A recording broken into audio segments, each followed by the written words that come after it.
Any further ado, here's 1st District Congressman Dr. Andy Harris. It's a pleasure to be here in the town hall tonight. We got a little late start, but we'll go a little late and we'll go for 1 hour, so we'll end at about 20 of 8. And first I want to recognize that the elected officials who are here. Bunky, where are you? There you are in the back. Bunky Luffman is Delmar Town Commissioner. Sheriff Mike Lewis, of course, in the back. Good to see you, Sheriff. I always feel safer with you. Wycomico County Central Committee, John Palmer, Michael Schwartz, Dave Parker, Ann Stokowski, Mark Edney, Matt Adams, and Mark McGuire. So welcome all of you here, the elected officials. My staff here, I didn't see that. Oh, you're sitting. That's good. In your condition. That's good. Rest. All right. Heather Duma works in the office here. Sean Jester, Liz Linsky, Erin, my communicator. Where's Erin?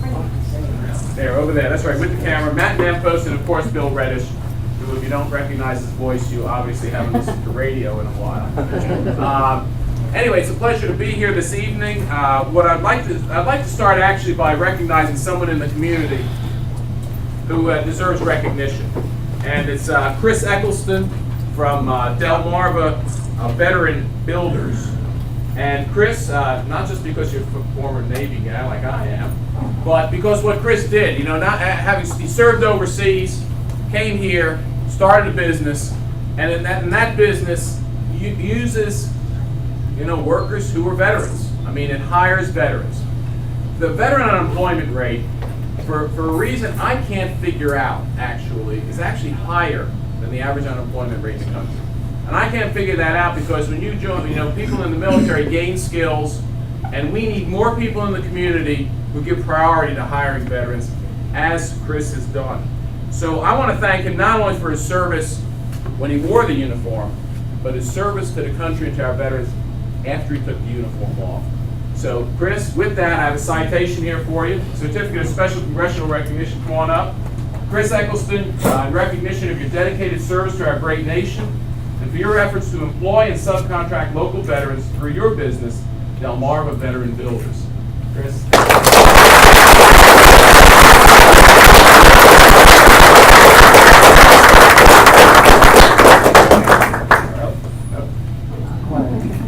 There you go. Thanks, Chris. Thanks for what you do. All right. Do we have the written down questions? We have a few written down questions, but what the format's going to be, we got a few questions. What I'm going to do is I'm just going to make some brief comments at the beginning about three topics that I think are kind of important topics right now, and then we'll spend about the next half hour after that going through those questions, and then the last 10 minutes I'm just going to take questions from the audience if it's something we haven't covered yet. So Bill, if you can tell me right at 6:30, right at 7:30 rather, if you tell me the last 10 minutes, 7:30 to 7:40, we're just going to take questions from the audience. All right, I'm going to talk about three things that are going on, three things of great concern to us right now. In the past, those of you who have been to my town hall meetings here, I usually start with slides about the fiscal condition of the country, which is still critical. Our deficit is down, but it's still going to be $550 billion this year. Which before we had never had until 2008. Our highest deficit was actually deficit in 2008, which was $300 billion. At that time, it was an unimaginably high deficit. But of course, since then, the deficit was as high as $1.3 trillion in fiscal year 2010, and we have managed to, by really stopping the growth in federal spending. And I don't mean that we stop the increase or we decrease the increase. We actually basically have level federal spending now for 3 years.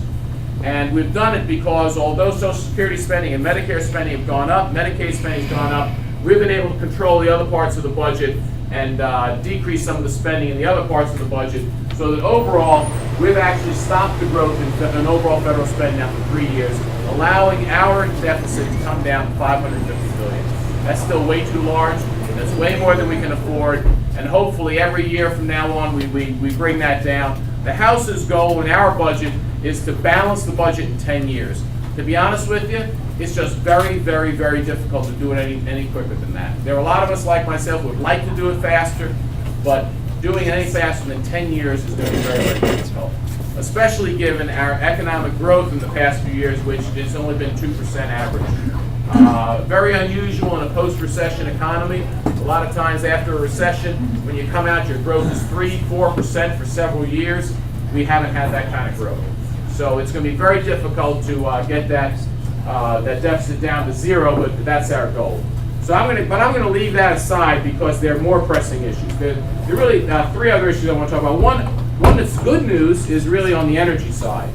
By next year, we will actually produce more oil than Saudi Arabia. We will again regain I guess we might even be the top producer in the world by next year, because our technology has improved so much in terms of both the discovery and production of what we call primary oil, so the first time you drill a well.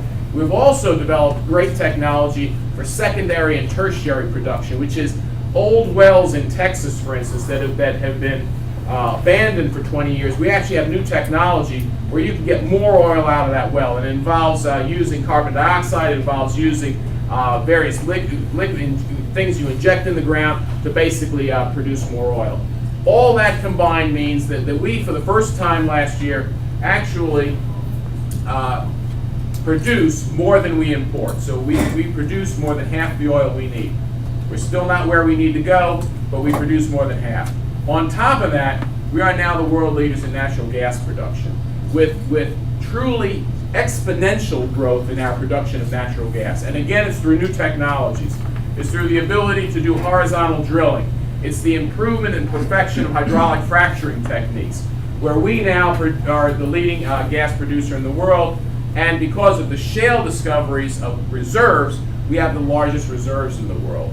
So if we can harness that and we can bring the price of energy down, it'd be a tremendous boon for our economy, a tremendous boon for every family. I mean, if your electric bill was 25 or 30% lower, and you were paying $2.50 a gallon instead of $3.40 a gallon for gas, it would be a great boon to our economy, both on a personal level, an individual family level, as well as the economy as a whole, as we would attract industries back to the United States that depend on low cost of energy. And there are many industries we've lost overseas because of our increasing cost of energy. So that's the good news. Two other areas of less good news. One is in terms of immigration, the system is broken. I mean, we cannot have 10,000 unaccompanied children crossing our border, 70 or 80,000 families crossing our border now a month. That's a month. And the burden is unbelievable. The border is just not being enforced. I mean, for the first time ever, as you know, last week, Governor Perry in Texas actually called out the Texas National Guard as a governor's action. Because normally, you'd expect that the president would call out a National Guard in order to help protect the federal border. Because of the inaction, Governor Perry called it out himself. The House of the bill we passed last week actually provided the funding for governors who choose to call out the National Guard to help protect their borders. And they would mainly be the governors of Arizona and Texas, where the largest numbers of uncontrolled crossings occur. And again, we attempted, the House attempted last week, and we passed the bill. I don't think the Senate's going to come back to the session to take it up. I don't know where this is going to end, but I will tell you, we can't afford to have a border that's not secure. We shouldn't have a border that's not secure. And so I don't know where that's all going to end. And the last thing I'm going to, again, before I start answering some of the questions, the last thing I'm just going to mention is foreign policy and the state of the country and state of the world. I think most people would say, compared to 6 years ago, the world is more dangerous now than it was 6 years ago.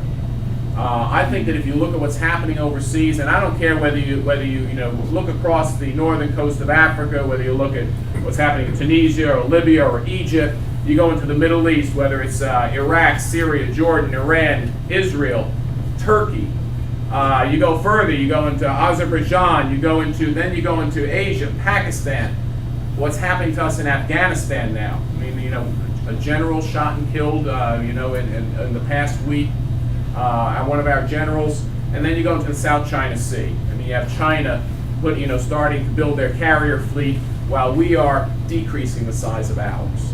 I mean, this we're starting to reap the result of a policy where two things are happening. One is you have decreased spending on your defense, and you are less trusted as an ally in the world, because I don't think people believe that America means what it says anymore when it takes a position. That's a very dangerous situation. And history will teach us that's a dangerous situation. That really peace through strength and a trust in America's word as an ally is, I think, what kept us at relative peace since World War II. Relative peace. We had a Korean War, we had a Vietnam War, but the world in general was, I think, more peaceful than it is today. We have a lot of areas around the world that are of great concern today, and we'll have to deal with that over the next couple of years. So anyway, with that, I'll go through, and again, until 6:30, we're going to take these. We're going to take these questions, and I will. So I want you to know I'm just going to do these randomly. So I'm going to hear. You know what you're going to do? You're going to reach in and you're going to just hand them to me. All right. So okay. So this is you have to hand me the longest one. I mean, it comes with a typewritten thing. Okay. Jason Harmon, Salisbury. Congress is broken. We need term limits. See attached. Oh, this is okay. Congress is broken. Nothing's going to get fixed until there are term limits, and we get rid of professional politicians that have demonstrated their inability to govern the country and cooperate with each other for the good of the majority and not their personal interest. Jason, where's Jason? I couldn't agree with you more. So I'm the co-sponsor. This is the second Congress. I'm the co-sponsor of a term limit bill. My frustration is very hard to get other I sponsored it. I'm the prime sponsor of a term limit bill, 6 terms in the House, so 12 years. If you haven't accomplished what you do in 12 years, go back home, give someone else a chance. And 2 terms in the Senate, also 12 years. My frustration is very hard for me to get any co-sponsors on the bill. In fact, how many do I have? I think I have 3. That's part of the problem. Part of the problem is that people view it as a lifetime job and not as public service. That's the breakdown, and it's a breakdown it's happened over time. It's kind of slow, but we have members now who've been there 45 and 50 years. Inside that beltway for 45 and 50 years. I don't care what people can tell you. On average, you will lose touch with people. Now, that's not that everyone who's there for a long period of time does. But let me tell you something. That's the tendency. And I think that's one of the problems. I think one of the problems is you have people who view it as a lifetime position there. So, again, as you know, I've sponsored the bill. I'm frustrated I can't get more people to agree with it. But I do think the time has come where we ought to seriously consider amending the Constitution to provide, and that's one of the problems. You do have to amend the Constitution to do it. But I will tell you, I would also add, I'll ask this crowd, how many of you think we ought to amend the Constitution to term limit Congress? See? It seems only in Congress we can't get those kind of numbers. I think 3/4 of the states would actually approve it. I think that the citizens would insist on it. And again, I hope, and we're gonna push. It's possible that the House majority will actually come out with a series, as we've done in the past, of things that if you reelect the House majority, things that we will vote on. If you remember back in 1994, this is when Mr. Gingrich became Speaker. It was the contract with America. 10 things that votes will be taken within the first 100 days, and one of them was term limits. I think we ought to take a vote in the House on term limits, just so we know where everyone stands, so that everyone in America knows where their representative stands on term limits. So I couldn't agree with you more. Maybe a shorter. You know how long it takes to change the Constitution? It probably takes 6 or 7 years. It takes a while because you have to have 3/4 of the states ratify. But I will tell you on this issue, I think people will push their state legislatures to do it quickly. Yeah, to do right. When you want to do it, you can do it. Okay.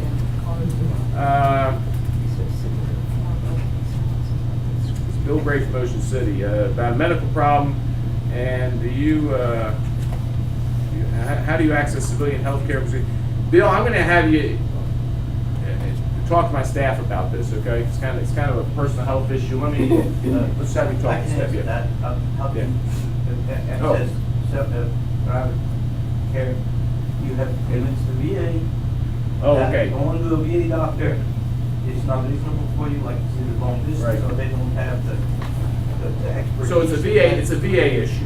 Yeah. Okay, so let me address it. Okay, so the question is, as a veteran with a serious health issue, especially in a rural area, how do you access the system?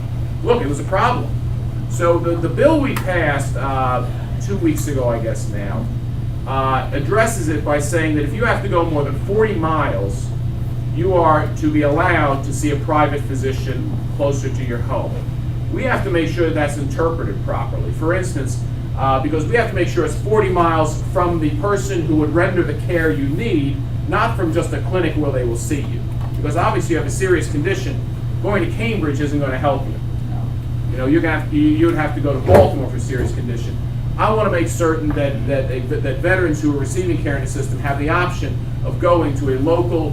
Look, you have PRMC right here. I mean, they do, and I've worked there. I mean, they do everything: open heart surgery, they do neurosurgery, they do everything, trauma, everything. So it makes no sense in my mind, to force veterans to go to Baltimore for something that you can have delivered locally. So I hope that we can get that working in that bill, that's the way the VA interprets that provision in the law. Yeah, now, one follow on that, yeah. What's that? Bill Gray, Ocean City. Yeah. How do you access it? What do you do? Who do you talk to in the VA?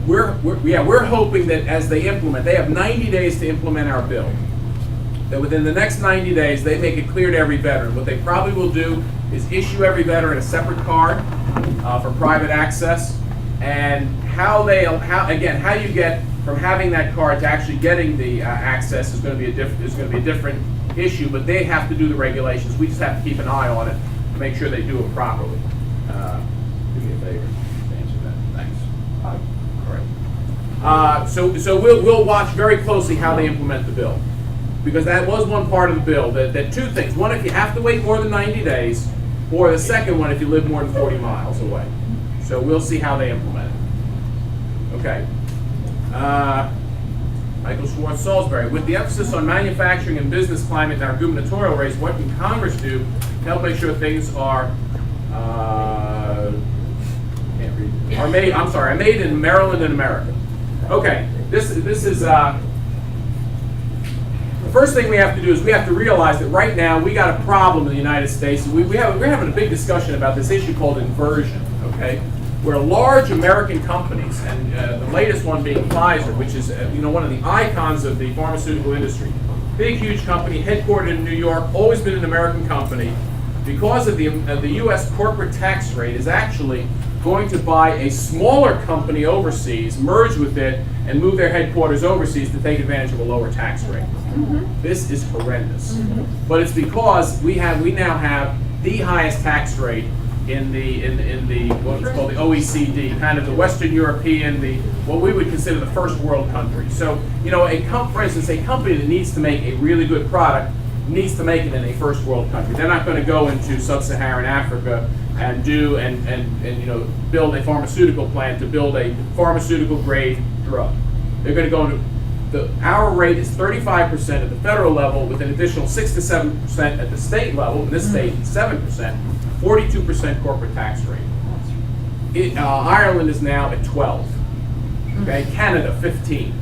So if someone wants to make a product, because let's say if you came up with a great idea today and you want to start a company, make a product, you would have if you put the company in Canada, you would have a 20% increase in your profit just because of where you put the company, because you pay 20% less tax. Now, and we know companies move to do that just the way people do to move that. Some of you may know some people who retired and said, I'm not going to stay in Maryland, I'm going to go to a state where there's no income tax. So to save 5% or 7% piggyback, people will move out of state. To save 20%, let me tell you, companies will move out of the United States. And we have, look, the first thing we have to do, we have to lower the corporate tax rate. And then the pushback is, oh my gosh, you're just helping corporations. Look, a corporation in America employs Americans. That's actually a good thing. We have to keep these companies here. We live in a global environment where picking up and moving, and I would never believe, somebody told me 2 years ago, Pfizer, the Pfizer drug company, was thinking of moving to Europe. I would say you're crazy. I mean, it's truly an iconic American, to someone in the health industry. I mean, Pfizer's been around forever, one of the icons. They may move. The discussion in Washington is interesting because the discussion in Washington is, well, let's pass a law that says they can't do it or makes it more difficult for them to move. The only thing we'll do if we pass that law is we'll make sure that any company thinking now about where to put their new company will say, we don't want to go to the United States because we get locked in there. Their attitude toward business is, we'll just punish a business that we think is going to make a move like that. It's the entirely wrong thing to do, but that's the discussion in Washington now. Gee, let's just change the law, make it more difficult for them, instead of realizing that a high tax rate, and virtually every other country of our competitors has actually lowered that corporate tax rate in the past 10 years. We're the only one that hasn't. So hopefully next year we will. Hopefully we'll deal with that issue and we'll lower the tax rate and retain the companies that are here and attract new companies to be here. The other thing, as I mentioned before, is we have to bring down the cost of energy. We will have allow exploration for natural gas. Why do I say that? Methane, the primary component of natural gas. Those of you who remember chemistry class, the simple building block of any carbon-containing substance, including plastics, is methane. So if you have a lot of methane, you actually have the raw product to make plastics, a wide variety of plastics, which is one of the foremost manufactured things in the world. And because we have the raw product, we actually have low-cost energy. A lot of companies that manufacture things like that will come back into the United States to manufacture. Things like aluminum, which is a very high energy intensive production process, will come back. In fact, we used to have a plant called East Alco, which was headquartered in Maryland, in Western Maryland. And I remember this about 7 years ago. They said the price of energy is just too high. We can no longer compete with foreign source of aluminum. We're just going to close down. We can bring down that cost of energy. We can get companies like that stay here and expand here. That's what we got to do. So we got to do tax policy. We got to keep the cost of energy down. Those are the two major things we can do to do that. All right. What are we doing about our borders and all the illegal children, etc.? And the comment here is to send them back. Well, let me expand on what happened here. In 2008, I guess Speaker Pelosi and Mr. Reid, with large Republican support, passed the bill signed by President Bush in January 2009 before he left office that recognized the problem with sex trafficking and human trafficking from Central American countries. And what was happening is these drug gangs and other gang-related activities would go into Central America, literally take teenage girls from their families and force them against their will to come to the United States for the sex trade. So what we did is we passed a law that covered human trafficking, because that's what it comes under, that kind of activity, and said that if a underage person comes from Central America, other than Mexico, so it comes from Guatemala, El Salvador, Honduras, in the current crisis we're having, it is assumed that they are being trafficked, and they automatically have to get a hearing, an adjudication hearing. Okay, and again, it was because we were having a problem with children forced against their will to come here, especially girls forced into the sex trade.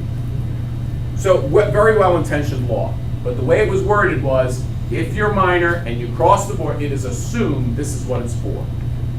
Fast forward to this year. And by the way, it dealt with about 2,000 people a year were being processed under that law when it first went into effect. So about 200 a month. Fast forward to last year. We had a couple things happen. One is in 2012, the president said that, if you're underage and you were brought to this country underage, we're going to treat you differently. We're going to give you a work permit. We're going to delay any talk of deportation or repatriation. that was called the DACA, D-A-C-A. It was an executive order issued in September of 2012, in the middle of the presidential campaign. So you have a message being sent overseas that, oh, by the way, if you're a minor, you're treated differently, and actually you come to the state and you get your permiso, which is, you know, the permission to stay here, the permit to stay here. So the word got out that, oh, by the way, if you come to America, they'll give you the permiso, and oh, by the way, there's this law that says they have to give it to you until you have your adjudication trial. Because the system is designed for 200 people a month, we now have 10,000 children a month coming in through this. The backlog is 1.5 to 5 years for that adjudication trial. I shouldn't say trial, it's a hearing before an immigration judge.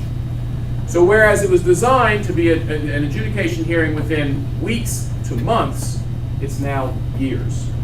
In the meantime, the law says you have to let that person stay in the country until they have the hearing. Now this seems like kind of a simple fix. This is a loophole in the law. You should close the loophole. And the way you do it is we said you actually raise the standard for proof. For instance, trafficking is when someone against their will is brought into the country. This is not what's happening now. Parents and family members in Central America are paying $5,000 to $9,000 to the drug cartel, actually, which are the ones who are running this human smuggling scheme into Texas and Arizona. They're paying $5,000 to $9,000. These children are not being brought against their will. I mean, they're being sent by their family. So first of all, the law really shouldn't apply. But the way the law is written, you have to assume that they're being trafficked until you have the hearing. So even if they're sent here, they're paid, they pay. Even if they individually paid, they're subject to the law, they get a permit to stay here. So you got to tighten it up. You have to actually say, okay, you need a hearing and you need proof that you're doing it. And by the way, if there's proof that someone paid to bring you here, your family paid to bring you, you are not being trafficked under that law. That's not what that law was to solve. So we think you need to adjust the law. The president agreed with us about 2 months ago, publicly agreed, said, yeah, we need to change the 2008 law, and then said, no, we don't need, I don't want to change the 2008 law. I don't see how you get out of this problem without a change to the 2008 law. The other thing we need to do is we need to temporarily hire more immigration judges so that we can conduct these hearings, these immigration hearings more promptly. So that's what we did. That's what we did, and we also had money because we do have 50,000 unaccompanied children now. We have to take care of them. I mean, they came in under a law that said you're to be allowed to stay here until you have your hearing. So what we can do is we can just speed up the hearings, but in the meanwhile, we have to take care of the children. One of the problems at the local level is that, well, two problems. One I object to is that these children are being brought in and distributed around the United States without telling local officials about it. That's a real problem because we don't know, for instance, these children don't necessarily have a criminal check. Some of them could actually be coming here for criminal activity. The other one is they tend to, a lot of them are very poor, don't know how to read or write, but they're going to have to be, they're going to have to go into the public schools, the local public school system, where the local public school system is going to have to figure out how to educate these children for the 1.5 to 5 years that they are here awaiting their hearing. We found out that over 2,000 children are actually brought into Maryland, around Maryland. I'm not even sure, because nobody broke it down for me whether they came into my district or someone else's district, but this will be an increasing problem as these 50,000, again, we're now still processing about 5,000 to 10,000 a month.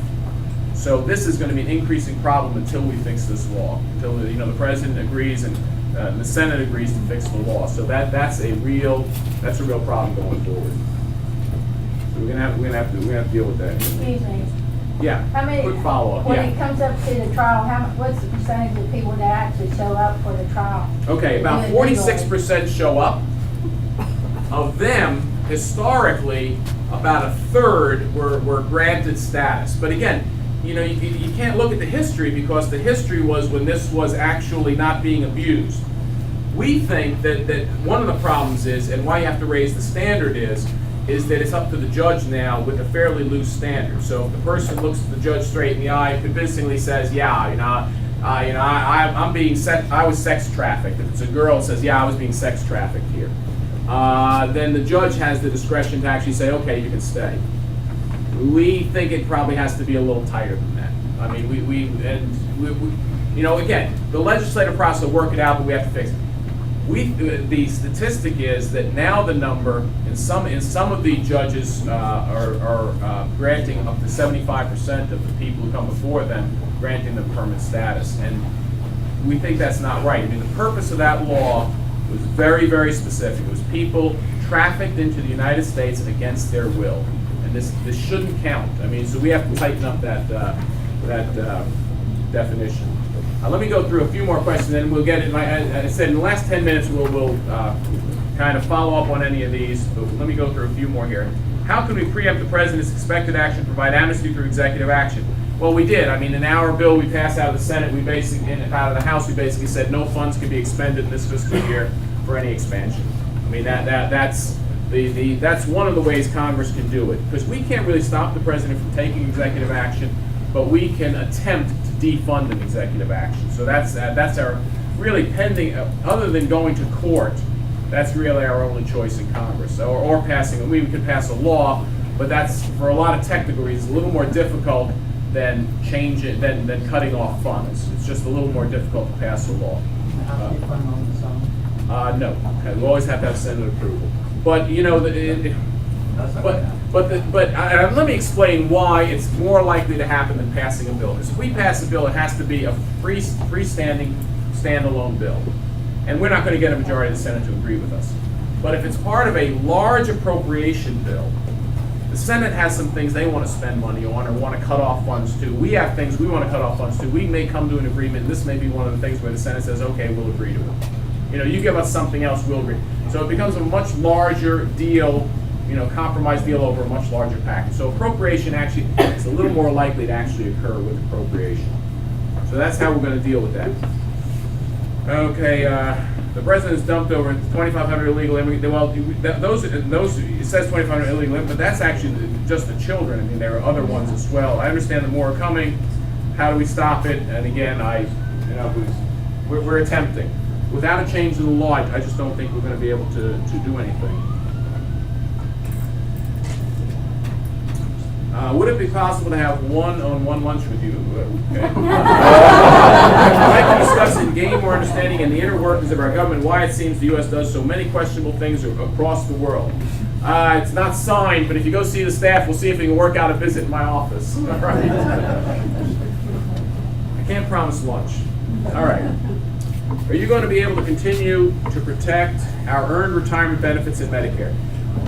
Look, as I've told people, I firmly believe that when you make an agreement with someone, you don't go back and change the law retroactively. You don't go back on and change the law retroactively. So for anyone who is in retirement or near retirement, we should absolutely not change the rules. There's no question about it. So if you're 55 and above, we should not change the rules for Social Security for you.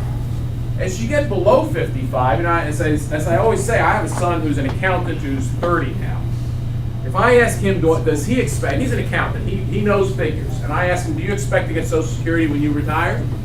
Full Social Security benefit? He's like, no, of course not. I mean, anybody who looks at the figures goes, no, you can't possibly do that. Okay, so actually younger people don't actually expect to get it all, so let's start the discussion about how we're going to secure their Social Security. I think that's the discussion we have to have. Because look, we know the figures. We know the figures. With Social Security in the mid-20, 20 years from now, it goes bankrupt. In fact, 2 years ago, for the first time, the balance of the Social Security Trust Fund, by the way, I have to, where's Sean? Oh yeah, you got to remind me to put that slide up here, the slide of the Social Security Trust Fund balance for future town hall meetings. For the first time, we have withdrawn more from the trust fund than we put in. So the decline has started. I mean, 5 years ago it was theoretical. The projection is, yeah, we will peak and we will begin to have net withdrawal from the trust fund. It's happened. It's happened now 2 years in a row. So for the first time, we've had more withdrawals than deposits into the trust fund. So the decline is, the only question is not when it gets to zero, and not if it gets to zero, it's when it gets to zero. We have to have that discussion. But we have to preserve, because look, we made a deal. People who are in retirement, near retirement, they have planned their retirement around the Social Security system promise made. Same thing with Medicare. We have made a promise to people in retirement, we're going to have a Medicare system. But if I ask again, a 25-year-old, a 30-year-old, do you think Medicare as it exists today is going to be there for you? If they have seen the figures, they know it's not true, because Medicare actually goes bankrupt 10 years from now. Okay, so it's not 20, it's 10. We have to begin a discussion about how we preserve it for the future. Preserving the benefit for people who are in or near retirement now. I think we can do it. I think we can have that discussion. I hope the American people, especially younger folks, who actually should understand this, if we don't have a discussion, it will not be there for them. It's just not sustainable. We've made more promises than we can keep for the people who are 20, 30, 40, 50. We just made more promises than we can keep with it. And shame on us. Shame on Congress for making those promises. Another reason for term. Perhaps another reason for term limits. Light rail system down here, 2 through the Eastern Shore for tourist, commerce, health, and jobs. We have 2 light rail systems in the state. Well, we have one. They're going to build one probably in the Washington area. Light rail systems are some of the least efficient ways to transport people, and have always been a burden on. For instance, the light rail in the Baltimore area, the fare box is 25%. So fares only account for 25% of the operating cost. I'm not even talking about the capital cost to build it. The operating cost 25%. A far more efficient system would be a surface transportation system that's not a light rail. So you have a bus system, you have other kinds of more flexible transportation. Once you build a light rail, you're committed. I mean, huge capital expenditure, huge operating expenses, not flexible. I mean, if the population density change or you miscalculated the usage, too bad, that's where that light rail is. Different with a more flexible surface transportation system. So for mass transit in areas, in rural areas, it's far more efficient to do surface, what I call flexible mass transit, bus or bus equivalents with that.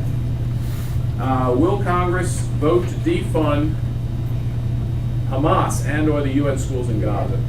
Thanks, John, for asking the question.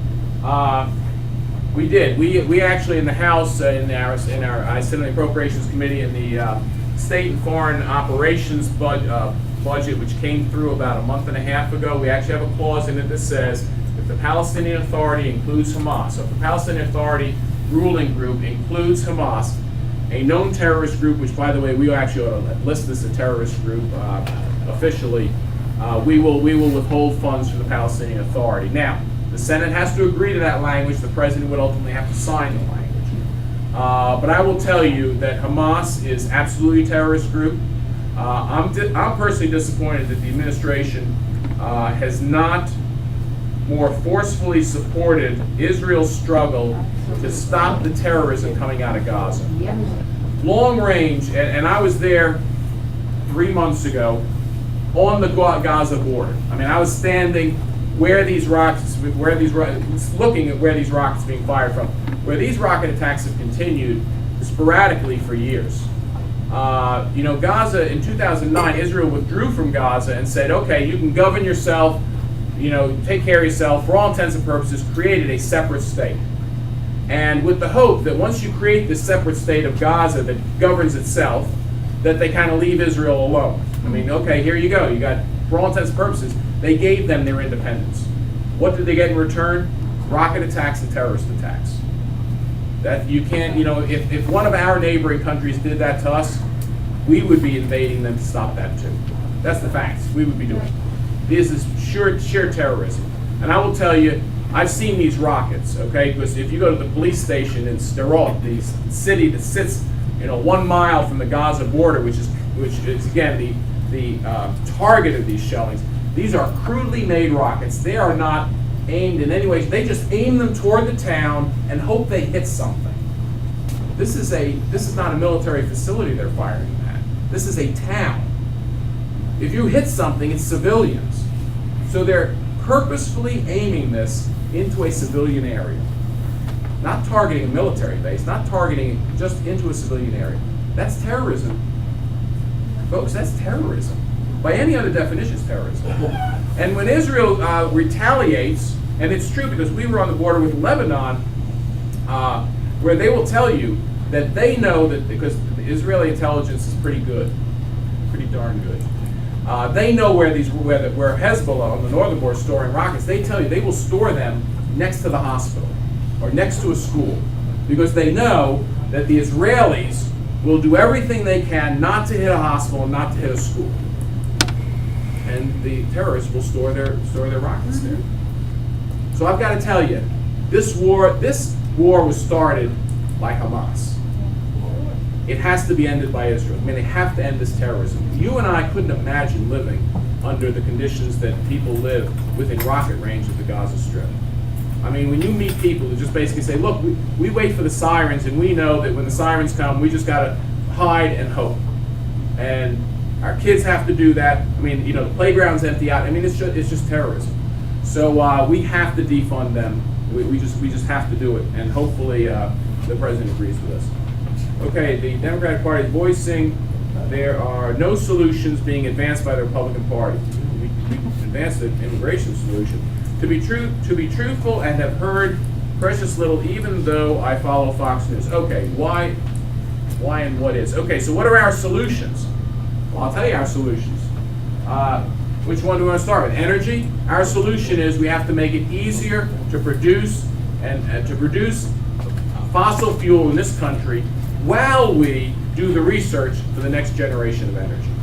But we can't pretend that wind energy is going to solve our energy problems going down the line. It's just not going to.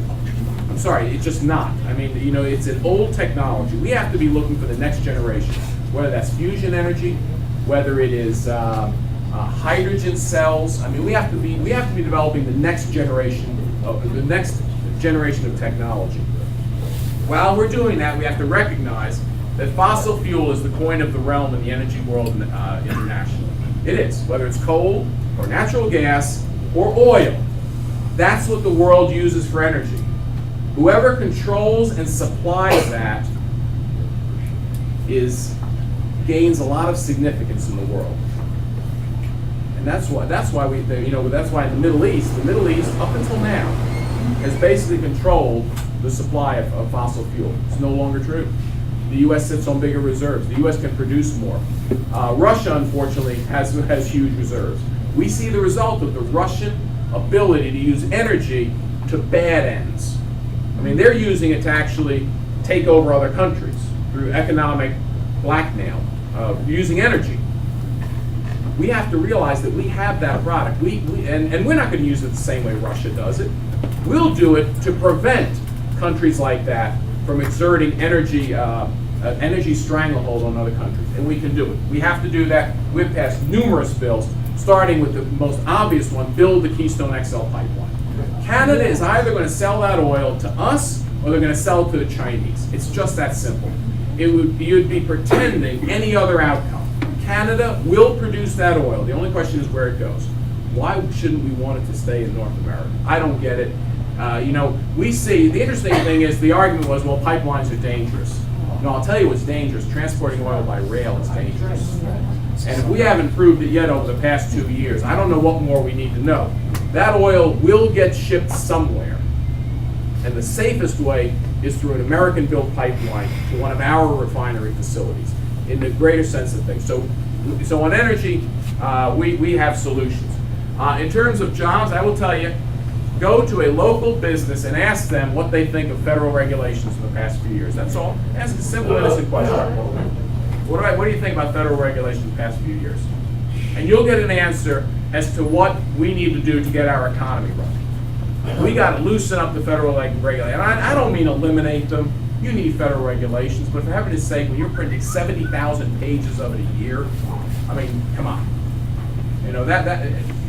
Businesses can't keep up with it. So that's a real problem. So to get our economy started, we need to bring the price of energy down. We need to get rid of regulations.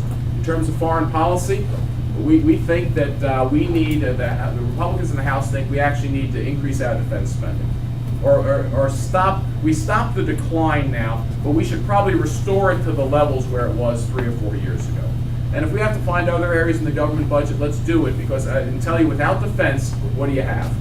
Without defense. So anyway, those are some of the ideas we have. You don't hear about them because we pass them out of the House, they don't know where in the Senate. That's not news. The news is when the president signs a bill. One follow-up, yeah. Oh, okay. I love the Good answer. follow-up, yeah. It is great. I just say, how do you get a platform for that for America? We can't. We don't control the media. I mean, you gotta trust the alternate methods to the media. Look, we can hold press conferences every 3 hours. It doesn't make a difference. The media doesn't report it. Well, aren't there some outlets that are somewhat a little bit more available, and isn't Fox more available to you? Yeah, but there are only so many. It's funny because Fox News. I mean, the readership on a good, the viewership on a good night in Fox News is 2 million people out of 300 million. Okay. Yeah. So yeah. That is not how the average person gets it. The good news is that more people get their news directly without the filters. So they, so they'll get it on the internet from sources that are not dependent on the usual mainstream sources. So, although sometimes you got to take some of those things with Aren't a there grain of ways to salt. exploit that though? I mean, people doing campaigns and stuff like that. I think it's a whole new science getting it out. to Yeah, people we have to try to figure it out. Yeah. What time are we? Okay, so I take questions. Okay, good. About six. Okay. Okay, Reverend Harris, I believe your mother is Ukrainian and my wife is Ukrainian, the writer of this, Mr. Parsons. So my question is, what do you think Putin's intentions are toward Ukraine, and what will NATO's and U.S. reaction should Russia invade Ukraine? Are sanctions all Obama's prepared to enact? Well, let me tell you something. Here's part of the problem. And you know what was announced yesterday. The Russians will stop imports of chicken, of poultry. I tell you, that's bad news for this district. Okay? Because what most people don't understand is that Americans only like the white meat on the chicken. So all the dark meat has to go somewhere else. Good news is Eastern Europeans and Russians like the dark meat, don't like the white meat. Works out very well. We eat the white meat, it goes into our chicken nuggets. Dark meat goes over to Eastern Europe and Russia. Problem is that Russia now said they're going to stop importing chicken. Now that's too bad for their citizens because we were actually, poultry is actually one of the cheapest sources of protein in the world. We grow it so efficiently. It is one of the cheapest sources of protein in the world, which is basic to every modern diet. Should a cheap source of protein. So it's too bad for his citizens, but they got to live with him. I don't have to live with him. They have to. How did you get there? You got there because we let it all go too far. I mean, the bottom line is we should have put a stop to this in Crimea. It seems like ancient history, but it was only 6 months ago, I guess, we were talking about Crimea. So the Russians, who always wanted Crimea because it is a port on the Black Sea, it allows their navy to have a port on the Black Sea. It's militarily important for Russia. Crimea has never been part of Ukraine, but after World War II, it was given to the Ukraine as part of its sovereign territory. So when we asked in the early 1990s, we asked the Ukraine to give up their nuclear weapons. They actually were had the third largest number of nuclear weapons in the world. It was the U.S., Russia, and Ukraine, the third largest number. We wanted to demilitarize the Ukraine and ask them to give up their weapons. In exchange, we signed an agreement called the Budapest Memorandum. It was not a treaty; it was an agreement, a memorandum. So it didn't have the weight of international treaty, but it had the signature of the United States on it that said that the U.S., the Soviet, Russia at that time, U.S., Russia, and England all agreed to maintain the territorial integrity of the Ukraine in return for them giving up their nuclear weapons. So what happens? Russia invades Crimea, and we do nothing. Literally nothing. Harkens back to what I said earlier in the hour. You can't do that. You can't sign an agreement with someone and say, you give us something, which is give up your nuclear weapons, and we will agree to respect and enforce the international boundary that you have, the boundaries of your country. And when another country, now it happens to be a signatory of the agreement, but as the writer says, my mother knew the Russians quite well. You can't trust them. So I believe they would violate it, but we violated it. We didn't stop them, and we could have. We still have large economic might. We still have military might. We could have stopped it. We didn't. That's the problem. It's going to snowball now. I don't know where it ends. But again, Putin is willing to make his people suffer in order to make some people suffer here. Now, I hope that again, that because there are other things going on in the poultry industry where because the price of feed is going down, it's actually not as critical. If this happened a year ago, this would have been really, or 2 years ago when the price of feed was very high, this would have been critical to the poultry industry. Losing that, even that small percent of the market would be critical. Now we probably can survive it, but it's going to hurt. But it hurts the Russians as well as us. That is it? Oh, wow, great. Okay, how many UACs are in the first district? Carol, I got no idea because nobody's telling us where they go. And this is what bothered me the most is we got way up at the other end of my district in Carroll County, which is, guys know it's almost over in Frederick County. They wanted to put they wanted to open an old Army Reserve Center to house probably hundreds of UACs. It's not in my district, but my district, because of redistricting, actually kind of surrounds it. And they would have gone to schools in my district, etc. They sent us that note on Thursday afternoon at 5 o'clock, and we were out. I think we were out the next day. I think it was one of those weeks where we weren't even in Friday. Whatever. So it's late afternoon, and look, I guess they were just hoping that there'd be no response. Look, I got to tell you, that's just not right.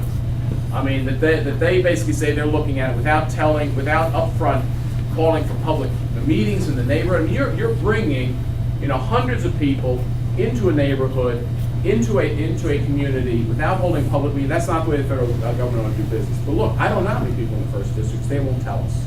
They'll tell us how many people got into Maryland. They won't tell you exactly where they are. The people who are being sent here, the unaccompanied children. But I know they are, because wherever you have an illegal immigrant community, you're going to have relatives of these children, and that's who they're sending them to. And we know in the first district, throughout the first district, especially on the Eastern Shore in the first district, there are communities of illegal immigrants who we know that these children are being sent to. So you will see, your school system will be affected. And like I say, it's because these children usually don't speak English. Some of them don't read or write even the native, read or write their native language. So it's going to be a huge burden on potentially a huge burden on any jurisdiction that gets a larger number. I mean, you get 20 or 30, you're going to have a problem, because that's in a given school, for instance. If you literally have 20 or 30 in a given school, that's a problem. I mean, it's going to take a lot of resources to deal with it. All right, so we got 10 minutes. Okay, last 10 minutes questions. Now, you had your hand up before, so I'm going to go to you first. Go ahead. With such a large number of people being redistributed throughout the country, Speak really loud so everybody hears it. You don't have a microphone. With such a large number of people being redistributed throughout the country, what's being done to prevent the spread of disease? Okay, that's a good question. I called the CDC director about that weekend when they announced what was happening. And by the way, the ending of the story is I issued a public statement saying, look, if I have to, we'll put an appropriations rider in that doesn't allow them to move these children into communities without first contacting the community, having public hearings, things like this. By Saturday morning, they'd reversed their position on that facility. They said, now we're not going to look at it anymore. I mean, somebody just got to keep an eye on them, which is terrible. You shouldn't have to keep an eye on your federal government. But anyway, I called Dr. Frieden, the head of the CDC, and he said that if everything goes well and right, they're supposed to be screened, they're supposed to be vaccinated, and if necessary, quarantined. Now, subsequent to when I spoke to him, because the one issue is, and he admits it, everyone knows, that tuberculosis is endemic in these countries. What you want to do is you want to make certain that you're testing all the children for tuberculosis and you're quarantining or treating the ones who were positive. The problem was they were so overwhelmed that they were actually releasing these unaccompanied children to, especially the religious charities who were operating some of these centers, and who would then disperse them into the country. And the feeling was they probably were done, that was happening before they had the full screening. So again, the CDC is cognizant of it. They're supposed to be making sure that HHS, Health and Human Services, who actually run the centers, the Homeland Security Department, by the 2008 law, within 72 hours has to turn everyone over to HHS. Whether or not HHS has a place to put them, which is just, again, this law was written for 2,000 people a year. It's now processing 100,000 people a year. It stresses the system. So we're worried about that. I'm trying to get a straight answer from HHS on it. Yeah, in the back, yeah. Almost every issue you have spoken to this evening, you have said, if we can get this administration Yeah. or Obama, the DREAM Act, he can't be trusted. He's not trustworthy, he's Yeah, lawless. DACA, yeah, right. And right. so he said he would change it and close the loophole, then 2 months later he said he wouldn't. Right. The Keystone Pipeline, he's sitting on that. He won't, it's been proven, even by his own people, that it's safe. He's gutting our defense.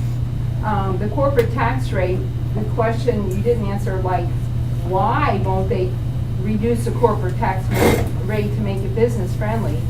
I think he's an enemy of the country. I don't think he's a friend of the country. And this administration, if you get down the list, what is he doing to protect our country and to make jobs and help the economy? We haven't even touched on Obamacare. He lied his way through that. So what do we do except for to get, I don't know about this state, but the battleground states, if we don't take the Senate in November. Let me address the issue. Look, the president was elected. I mean, he was duly elected. We had a fair election. We actually have them in this country, thank goodness. We have fair elections. No. This is a really fair election. Yeah. So, and again, everything's relative. Do we have perfect elections? No, probably not perfect. In any state, any jurisdiction, I don't care whether it's a Republican state, Democrat state, you probably have people who do things they shouldn't be doing during an election to influence the outcome. But nobody is arguing that the president wasn't elected fair and square. We may not like the choice. I didn't vote for him, but a majority of people did. So so he is the president. But the president is only one branch of government. Now, I'm going to get to that now. The president's only one branch. He's just supposed to enforce and execute the law that Congress passes, that the court decides are consistent with our Constitution and laws and precedent. So when a president takes actions like some of the actions he's taken, our best choice is to do what we're doing, is to have the Supreme Court rule on whether these actions are legal under the Constitution. And people say, well, no, suing, and look, even some conservative columnists said, oh, this is all, waste of time, this is, political. No, we need the Supreme Court. I don't care who the president is. You can't act above the law, and the Supreme Court decides what's above the law. So let the Supreme Court decide. Is the president, through some of the executive actions, and the two ones that stick out are, one is on the Affordable Care Act, Obamacare. Look, Congress put in absolute date-certain deadlines into that bill. So here's the analogy I would draw. Let's say, instead of it being Obamacare, the Republicans were in charge. No, let's say instead of Obamacare, Democrats are in charge. They say, we're going to deal with our fiscal situation. It's dire. And what we're going to do is we're going to double the capital gains tax. And on January 1st, 2015, capital gains tax doubles. Because we want to fight. Let's say the last election turned out differently, so that bill was signed in 2010, date certain, January 1st, 2015, capital gains tax doubles. A Republican is elected president last time, instead of Mr. Obama, Mr. Romney's president. Mr. Romney says, you know what? I don't like capital gains taxes. I'm not going to double them. He can't. He doesn't have the choice. Congress said on January 1st, 2015, it doubles. What the president has to do if he doesn't like it is go back to Congress and have them change the date or change the policy. That's the way the system works. When Congress puts a date in a bill of action, that's what the president has to do. That's what our discussion is all about. The other one is what's called the DACA, the Delayed Adjudication for Children, and I don't remember what the A stands for. It's the Dreamers executive action from 2012, where the president said, because the president does have the ability to have prosecutorial discretion. The president could say, in a given case, we're not going to deport this child because, there's some reason. Now, the president can't say we're not going to deport them forever, but I'm not going to take deportation action now. It's usually a case-by-case basis. The fact that the president did it globally and said, for a whole class, we're not going to prosecute the case, bring them to an immigration court, and furthermore, issue a work permit. That's the problem. Work permits actually, permissions to work in this country are specifically defined under legislation for specific circumstances. And the president is issuing them under different circumstances. So that's the other one that we could have probably taken to the court as a pretty egregious failure to follow the plain letter and reading of a law that Congress passed. We chose the Affordable Care Act one because the date one is so obvious. I mean, on a given date, a law is supposed to be enforced, that's it. The president doesn't get to choose, pick and choose. Because you wouldn't want any president to pick and choose that date. Because any president coming into office could decide they just don't like any current law in the books and say they're not going to enforce it. We would cease to be America. We would be a third world country with a person in charge who just picks and chooses what laws he has. It's deferred action for childhood arrivals. Arrivals, okay, Yeah. that's right. Anyway, Deferred action for but that, childhood what my question is something Yeah. totally different. I was on a conference call a couple of nights ago about AP U.S. history, the new framework. I don't know if you've heard about it. You probably have 98-page framework for AP U.S. history coming out as part of Common Core put out by College Board, which does the AP tests and does the SATs. Okay, this is a monstrosity, and Congress needs to. Really? Okay. It's horrendous. George Washington gets a passing mention. Do you know how to get, where do we get a copy of the framework? I've got several articles on it in my car. Let my staff know? The framework and let itself me is like look a at it? big, deep, dark secret. Okay. Okay. Yeah. But if you're not aware of it, Yep. everyone needs to be aware of it. You need to find out about it, and you need to find out if your schools are going to be teaching this, because it is a horror. When it comes Yep. to civil rights, when it starts, Martin Luther King Jr. is not mentioned. Well, look, we're going to look into it. Again, the subcommittee I sit on appropriations deals with the Department of Education. Yeah. What we have done about Common Core, because to be honest with you, Common Core is a state and local decision. I mean, in Maryland, actually, I think the state kind of coerces the local jurisdictions to accept Common Core. But it's up to the state or not. What we are going to do, what we have done in the House, is put language in the appropriations bills, and hopefully and when we change the Senate next year, they'll agree to it, that says that the federal government can't incentivize the use of Common Core in a state. Because up until now, a state gets more money for several things it does, one of which could be incorporating Common Core. So we want to remove that connection to federal money. We think look, I get why they want to do it. I think it's bad policy, so hopefully we can remove it that way. But thanks for bringing that to my attention. In the back, and then how much? One more. I'll tell you, I'm going to take him, and then the one other hand that was up. Yeah. If impeachment comes up for a vote, how will you vote? Right now, I wouldn't vote to impeach the president. We have to go to court. We have to go to court and have and I'll tell you why. Because we have to solve this question not for this president, but for any president. The impeachment doesn't solve that problem. The next president can do exactly the same thing. We need the Supreme Court to say that the president can't legislate. That's not what the president does. Congress legislates, the president enforces. Once that's identified, then that's good for impeachment. But the president, given the ruling of the Supreme Court, would have to defy the Supreme Court's ruling. Different story. We need the Supreme Court to rule on the legality of what the president's done. Yeah. Someone had, last question. Thank you. Of the flood of people that we read about in the news today coming across the border, it seems like just a phenomenal barrage. It seems to me that the saying that it's children is a sympathy whitewash. What is the percentage of these people, children, and who are not? My concern is criminals, gangs. Oh yeah, Sure. exactly. Good question. Give me a number. So we can It's only combat. 10%. It's only 10%. That's the problem. How much is it? 10% of the 10% of illegal children. crossings are these unaccompanied, what do you call UACs, unaccompanied alien children, okay? 90% are not. Most of them now are mothers coming across with their children.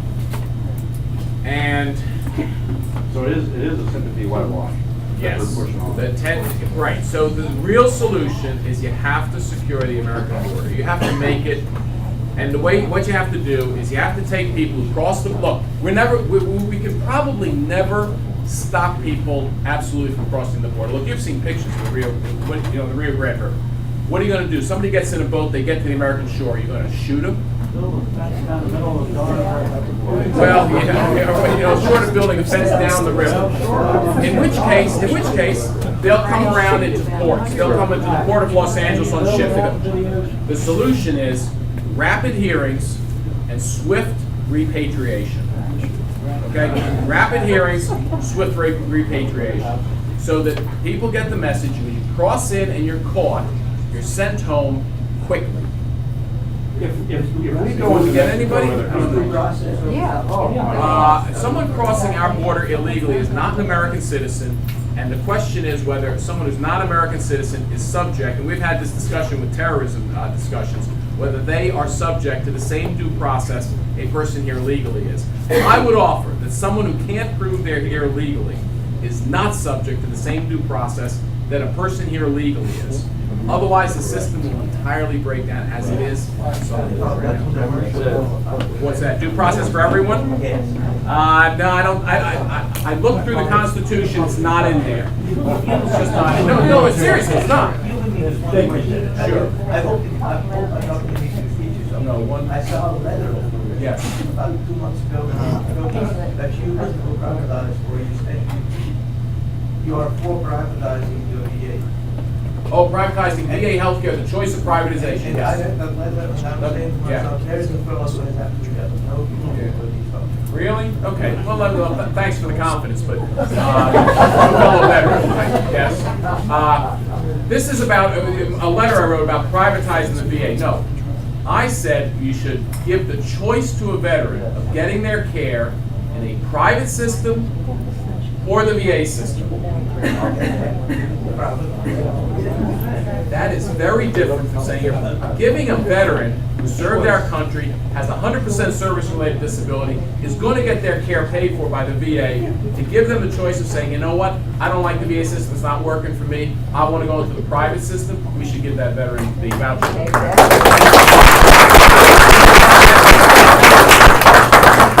People do you think are going to enlist in your armed forces? If they know when they're going to get hurt, Yeah. they're going to get a voucher from Andy Harris. Yeah. That says, here, go find yourself your own. You think more people And the are? voucher is going to be for half of what he's. You think people are enlisting now because they got to drive to Baltimore for care here on the Eastern Shore? We're going to have to agree to disagree. I believe, having worked in a VA hospital, seeing the efficiency of a VA hospital, if we want to deliver care and save money, we have to give veterans the choice of getting their care outside the VA system. Make the VA system compete with a private choice. That's how you get the VA system to compete.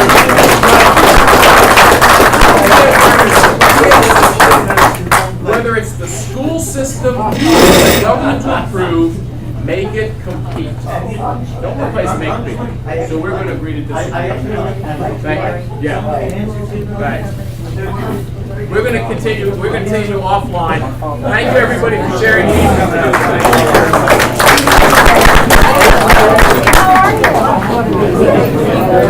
How are you?